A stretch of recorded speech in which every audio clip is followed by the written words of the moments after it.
Hello, alongside the dogmatic Ryan Sir.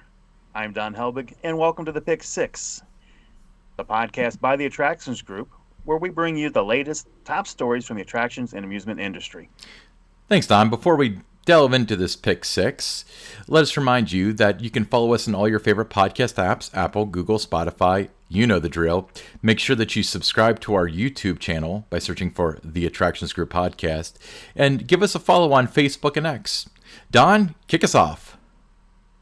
Lightning Rod, one of Dollywood's most popular attractions, has reopened. The ride debuted a new high-speed chain lift that'll provide guests with a more consistent and efficient ride experience despite the removal of the launch system. Once the coaster trains reach the first drop, the ride experience remains identical to the previous format, revered by coaster enthusiasts around the world. With the anticipated improvements to the ride, it's estimated that an additional 1 million guests will be able to ride Lightning Rod this season. Ryan and I had a chance to ride it this past weekend.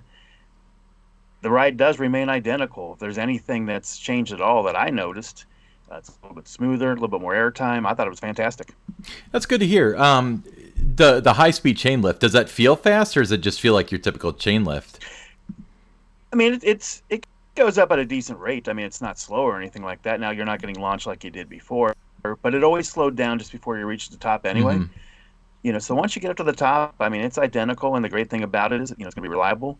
You're going to have the ride up about 99% of the time instead of down 60% of the time. Yeah, that's always been a problem with that ride, even in my experiences, the downtime. All right, let's move on. So we got some pretty amazing news out of Kentucky Kingdom. While you and I are sitting here wearing our Hawaiian shirts, for those of you who are not watching on YouTube, Kentucky Kingdom is actually getting ready for the holiday season already. So, obviously Herschend bought Kentucky Kingdom a few years ago, and it's extending its season by 24 days for 2024 for Christmas at Kentucky Kingdom, which is going to be an $8 million holiday event with over 1 million lights. Holly Jolly Junction for reindeer food and cookies, Santa's Village for meeting Father Christmas, and a snow zone with a 4-story snow tubing hill. So, they advertised that that was going to be big, and, this is much bigger than anybody had anticipated. I think I told you, I'm pretty sure it's something to do with the wave pool or something like that, but I was wrong, so were my sources. Yeah, very pleasant surprise. I think it's a great thing for the city of Louisville. A great thing for Kentucky Kingdom and all of its guests. I'm very excited about it. And in fact, I'm so excited, I bought a season pass. That's great to hear, Don. Kentucky Kingdom's one of those parks that doesn't get nearly enough credit, but this is included in your 2024 season pass. So what a deal, right? It's a great deal. It's a nice park. I think, with Herschend involved, it's going to be done well. I'm looking forward to it. Excellent. All right. What's up next? Six Flags Great America in Jackson, New Jersey. It's preparing to open for its 50th anniversary season. That'll begin on March 16th. The amusement park will launch the Wild Safari Park on March 30th, the Flash Vertical Velocity ride this summer, the Savannah Sunset Resort and Spa on June 14th, and a new Splash Island area with a treehouse play structure and 7 slides on May 18th at Hurricane Harbor. A lot of exciting things going on at Six Flags Great Adventure. Yeah, do they sleep over there at Great Adventure? Because it sounds like they've got something going on in every aspect of the park. Yeah, it seems like every time we turn around, there's something new being announced there. Yeah, absolutely. All right, so moving on to merger news, which, I'm almost tired of talking about it, but we're just getting started, really. But the Six Flags shareholders overwhelmingly approved the merger with Cedar Fair. Out of the 83.5 million eligible shares, 67.4 million voted yes, 195,471 voted no, and 158,821 abstained, as per the Tuesday filing with the SEC. However, this vote isn't the final verdict, as U.S. Department of Justice is reviewing the deal for antitrust issues. Notably, Cedar Fair shareholders won't have a say in the matter, leading to the content among some of the long-term shareholders who believe the structure is designed to prevent their vote. Which it's an interesting take, because the reason why the Cedar Fair shareholders don't have a vote is because any merger in which Cedar Fair retains 51% ownership negates the unit holders from a vote, And with that dividend payout that Six Flags is doing, that's what's happening here. Yeah, and it's interesting that when this first was announced, what, in Mm-hmm. November, it was it'll close first quarter, end of March. Then it was it'll take place in June, and now you're hearing out of Cedar Fair that sometime this year. So, it's had a lot of changes in that. It's going to take time, but like you mentioned, though, it's we're just getting tired of talking about it. We're just now looking forward to it getting closed and moving on with it. Yeah, yeah, I agree, but it's probably going to happen, and this was expected. By the way, there was nobody was on the fence about it on the Six Flags side. All right, Nope, not at all. next up. The Friends of Bay Beach Amusement Park may give two engines and three passenger vehicles to the Bay Beach Amusement Park in Green Bay, Wisconsin, according to an agenda item for next week's Parks Committee meeting. The train is categorized as a used 2007 CP Huntington train, but it is not stated where it'll be obtained from or how much the group would buy it for. It's exciting, though. Anytime you get a nice train ride in amusement park, I'm all about it. Yeah, I mean, some of the classic rides out there are the train rides: Dollywood, Kings Island, Silver Dollar City, and so on. So it could be really cool. Yep, looks cool. So, the pictures of what they were talking about, and like I said, anytime you can add a train ride, it's a good thing. Awesome. Well, let's move on. I think we're heading to Kennywood next, if I'm not mistaken. So Kennywood triumphs with Potato Smash as the victorious name of its patch-themed bumper cars, securing the win with 20,000 votes. Families have had a chance to relish this cheesy ride together. Families now have a chance to relish this cheesy ride together. I see what you did there.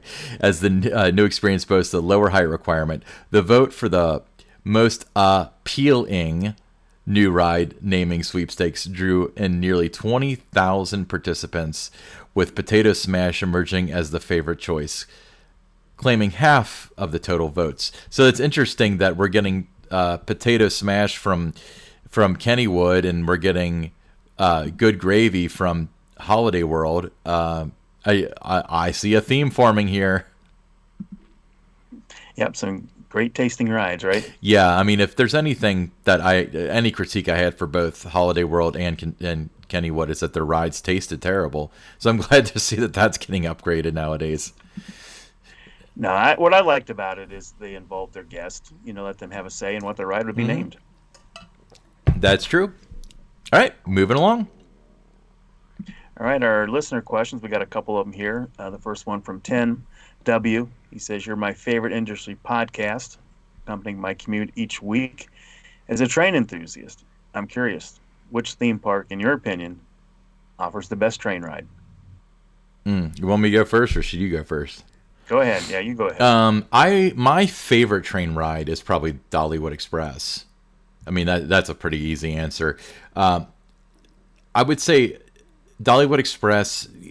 I think Cedar Point's creeped up a little bit on me, and both of those are coal fired, and I think that's like super neat. And then the reason why Kings Island's kind of fell a little bit, although their trains are some of the neatest, is that they are propane fired, so it's not nearly as authentic. But if I had to choose one, it would be Dollywood Express. How about you? No question about it. It's the Dollywood Express. 20-minute ride. Mm-hmm. You're going through the mountains. It's tough to beat that one. I do like Cedar Points, but it's Dollywood for Yeah, me. Cedar Points. I didn't know that they had the whole Boneville thing until a couple years ago. So I can't believe I missed out on that for like 15 years of visiting Cedar Point. So that's very, very cool. Next question. Yeah, next question is Jimmy Mm-hmm. Carson, Milwaukee, Wisconsin. He says, "I'm going to Orlando on business next month and want to slip in a visit to Walt Disney World." While you're there, yeah, you got to do that.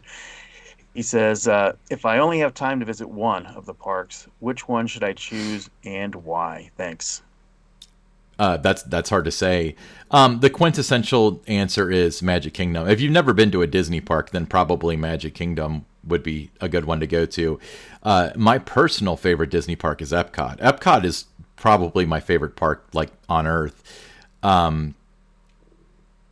So I'm gonna settle. I tell you what, I'm gonna settle on this.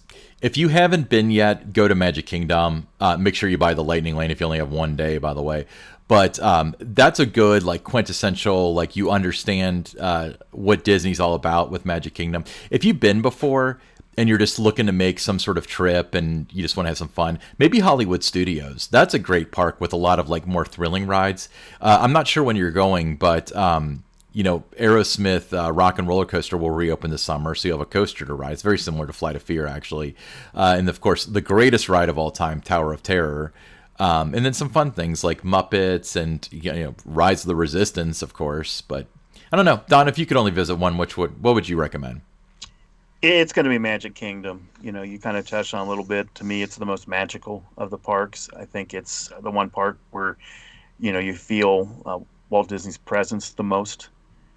So I would pick that one. Yeah. I mean, but the thing though is, like, if he visits every year and he just wants another worm in his ear as to, like, which one should I visit, I think that maybe Hollywood Studios would be better, especially if it's an adult that, like, kind of likes the thrill and stuff. But you're right. If it's like your first time visiting in a while, or you're only going to visit once in a long time or whatever, then Magic Kingdom would probably be the best route to go. But yeah, so hey, we're running a poll on our X platform, formerly known as Twitter. Which amusement park or theme park stands out for the best wooden coaster lineup? So the options are Holiday World, Kennywood, Kings Island, and you can just go to attractions_GRP to cast your vote on the platform formerly known as X. But hey, I'm Ryan Sir, along with Don Helbig, and this was the Pick 6.